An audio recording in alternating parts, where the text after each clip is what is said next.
नमस्कार, आप देख रहे हैं जगत क्रांति टीवी और मैं हूं आपके साथ ज्योतिका।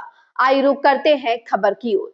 बांग्लादेश भारत के रिश्ते यूनुस की छाया से निकल रहे, फिर बनेंगे पक्के दोस्त, बांग्लादेशी एक्सपर्ट ने बताया। बांग्लादेश में अगस्त 2024 में शेख हसीना की सरकार गिरने के बाद मोहम्मद यूनुस ने लगातार भारत विरोधी भावना का इजहार किया। इसका असर दोनों देशों के रिश्ते पर साफ देखा गया। यूनुस की अंतरिम सरकार के समय ढाका दिल्ली के रिश्ते में जमी बर्फ के बांग्लादेश में नई सरकार बनने के बाद पिघलने की उम्मीद की जा रही है।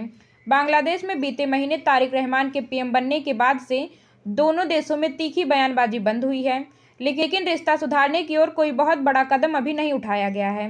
लेखक और राजनीतिक विश्लेषक सालेहुद्दीन अहमद ने भारत और बांग्लादेश के रिश्ते के भविष्य पर बात की। मोलो में अपने लिख में अहमद ने कहा है कि भारत बांग्लादेश संबंधों में ठहराव है, जिसमें दोनों सरकारों को आंतरिक रूप से स्थिरता बनाए रखने का अवसर है।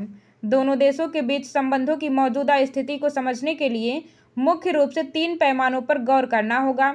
ये 3 पैमाने बॉर्डर, व्यापार और राजनीति व कूटनीति। भारत सीमा दुनिया की सबसे लंबी सीमाओं में से एक है। लंबाई 4096 किलोमीटर है। बांग्लादेश भारत के बीच बॉर्डर को लेकर कोई बड़ा विवाद नहीं है। सीमा पर कभी कभी हिंसा की घटनाएं होती रहती हैं, हालांकि ये अमूमन गैर सैन्य प्रवृत्ति की होती हैं। वर्तमान समय में बांग्लादेश भारत सीमा काफ़ी हद तक शांत है। दोनों देशों के व्यापार अहम मुद्दा है, क्योंकि ज़मीनी बॉर्डर से आसानी से आयात निर्यात किया जा सकता है। बांग्लादेश टेक्सटाइल मिल्स एसोसिएशन के अध्यक्ष ने बताया है कि पिछले वित्तीय वर्ष में भारत से आयात लगभग हर क्षेत्र में बढ़ा है। पिछले वित्तीय वर्ष में भारत से कुल आयात 7.8% की वृद्धि हुई है। बॉर्डर पर शांति है और तनाव के बावजूद व्यापार बढ़ा है। ऐसे में बांग्लादेश भारत संबंधों में सबसे बड़ी कमी राजनीति और कूटनीति के क्षेत्र में है। खासतौर से बांग्लादेश में 2024 के प्रदर्शनों और शेख हसीना के भारत में शरण लेने से दोनों देशों के बीच कूटनीतिक तनाव काफ़ी ज़्यादा बढ़ गया है।